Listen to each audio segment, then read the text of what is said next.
does not look like a cheetah. Oh. Hey everyone, and welcome to Groove Builders, the show where we create together. I'm your host, the time-traveling creator, Disorderly Cone. And in this episode, I'm going to be showing you how to create your very own AI-generated images using a program called Dream. If you want to be able to follow along at home, just go down the description below and click that little link there, and you can download the app and then come right back to here. Okay, now before we go any further though, I'm not sponsored in any way, and there's tons of apps out there that are actually available to be able to do this kind of art. It's just that with this particular one, I found it really easy to be able to create very unique looking images. And I also found it to be kind of robust in the way that you can do keywords and how unique the keywords actually apply to the image itself. I know that this might sound very technical right now and kind of odd, but when we get down into the program, you'll see exactly what I mean. One more thing, I did say already that there are tons of programs out there. Some of them are kind of hard to get your hands on. You need to be either invited or they're behind a really ridiculous paywall. The reason why I'm choosing this one today is because it's free and it seems to be available on pretty much everything. So you should be able to follow along at home. That is the only reason why I'm picking this software. So don't go into the comments being like, oh, paid shill. No paid shills here. Just showing you guys how to do some really cool art. All right, let's get down to the home page and check out what we need to do first.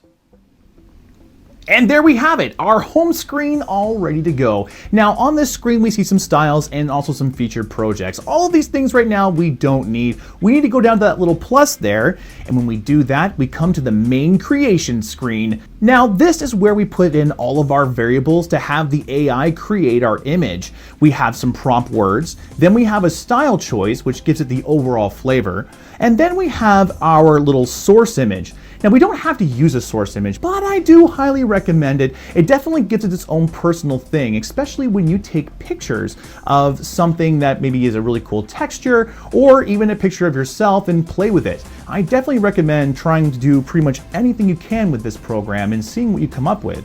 The inspiration is pretty much everywhere. Now, when it comes to our source image, it's important to understand that everything has to be done in a portrait mode. If you have pictures in landscape, you can still use them, but you're gonna have to select a part of it in that whole portrait area.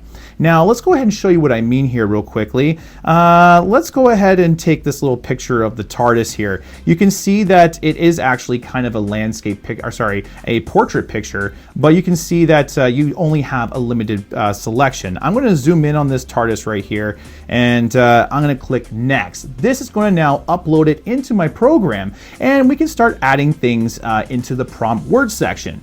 So when I think of a TARDIS, of course, I'm thinking about space. So let's do space.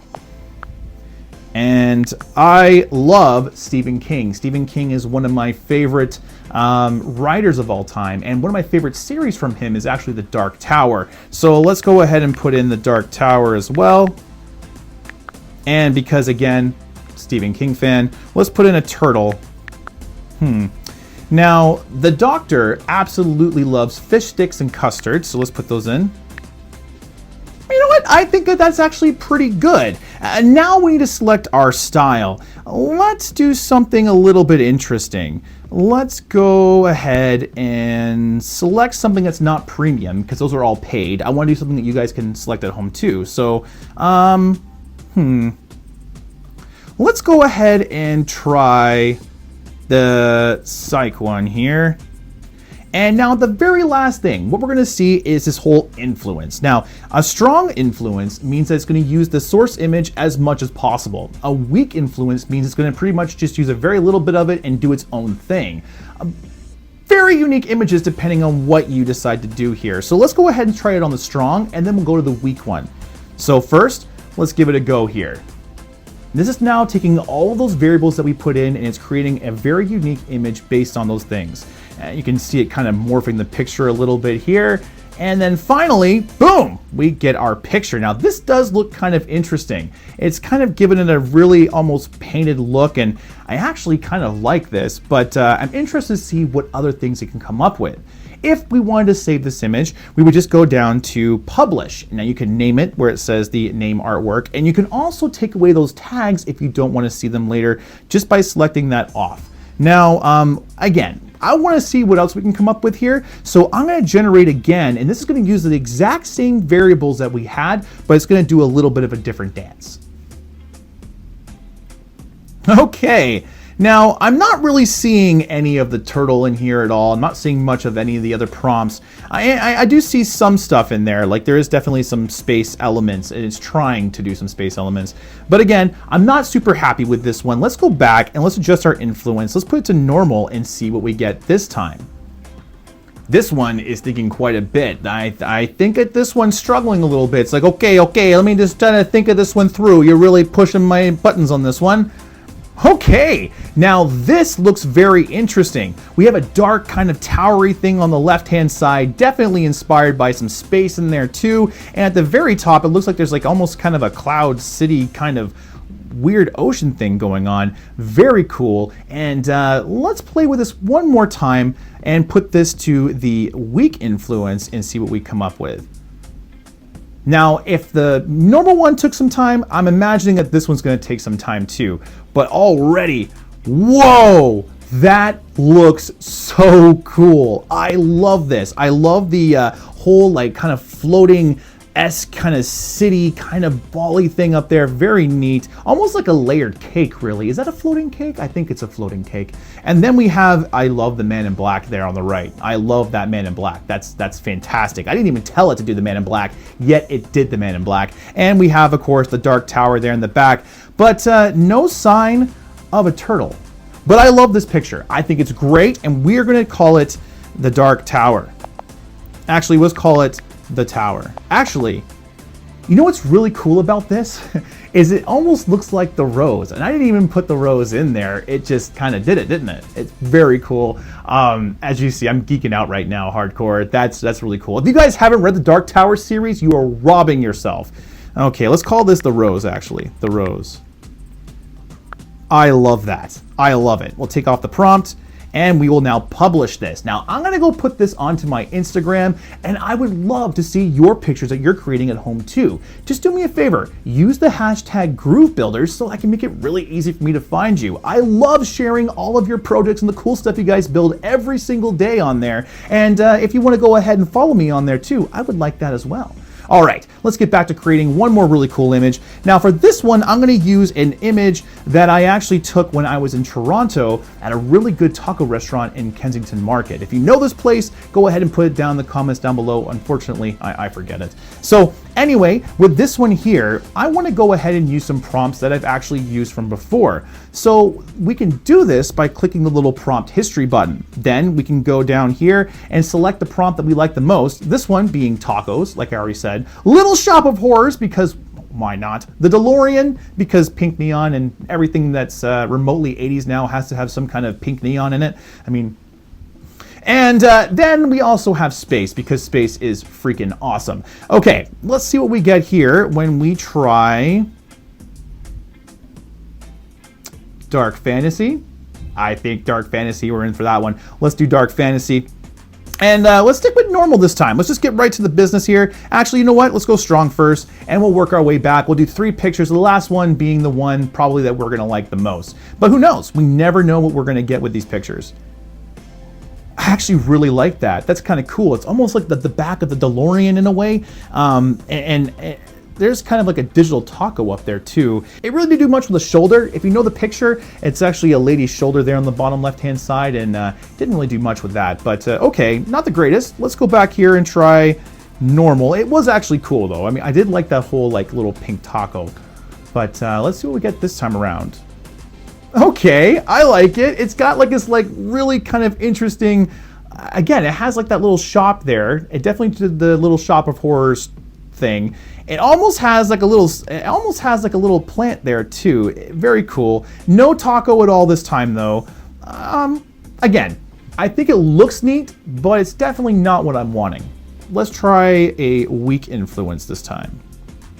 Okay, now that one looks very interesting. I love the use of colors here, especially how it has like almost this alien world-esque look to it. The other thing I really like about it is almost how it has like a little library. Definitely, again, really pulling from that little shop. Unfortunately though, we don't see a DeLorean. But again, it's not a horrible picture. I'm gonna save this one, but I want to do one more here. What I'm gonna do is I'm gonna keep this one here. I'm gonna publish it and I'll put it on the Instagram because I do like that one. But this time what we'll do is we'll go back, we'll select the same picture. We're gonna go to weak influence. Actually, you know what? I saw a synth wave, which I think looks really cool. And then if we go up here to prompt history, use the same prompts as before, I think we can get something kind of neat because this whole like, style really kind of does pull off that whole 80s-esque look, I think. Let's give it a see. Okay, we are definitely getting to where I want to go. I love how we have the shop there. I like how we have like almost like a floating futuristic DeLorean. Very cool. But again, not exactly what we're looking for. Let's try one more here. Let's bring down the influence to weak and see what we get. Maybe this will be the picture we like. Okay, that is interesting. You can definitely see the little shop there on the left. I love the like morphing car here and the whole pink and blue. I think that looks really cool.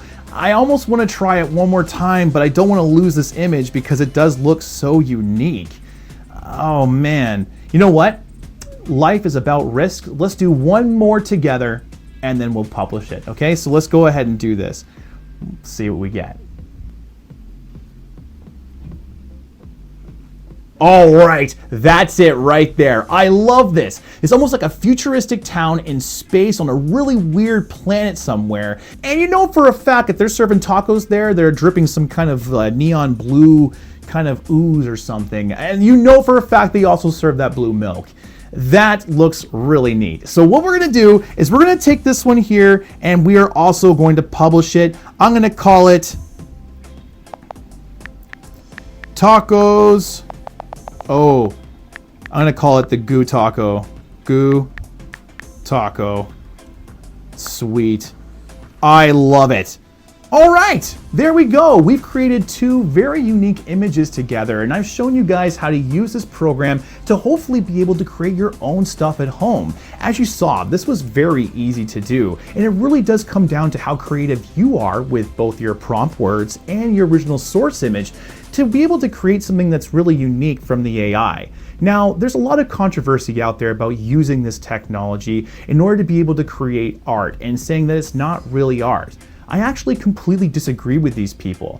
I think like any other medium, AI is just another way to create something. This whole technology is in its infancy, and while it's brand new, and it can be a little bit scary not knowing exactly where it's going to go, I think in the end, this whole medium is going to be used just like acrylics, pastels, and everything else in the past. Except with this, we can almost push our creative edge. Much like a 3D printer being able to create almost anything that comes from your mind, art is really only limited by our minds. And sometimes we need something to almost kind of give it a little jolt to think outside to really create something new and unique. Groovers, I really enjoyed my time here with you, and if you guys had a good time, don't forget to press that like button. For more videos like this, hit subscribe as well. So we got all kinds of really cool content coming out in the future, and I would love to have you there with me. Until next time, Groovers, keep building. Okay, now I'm gonna see if I can make a really cool like Death Star or something.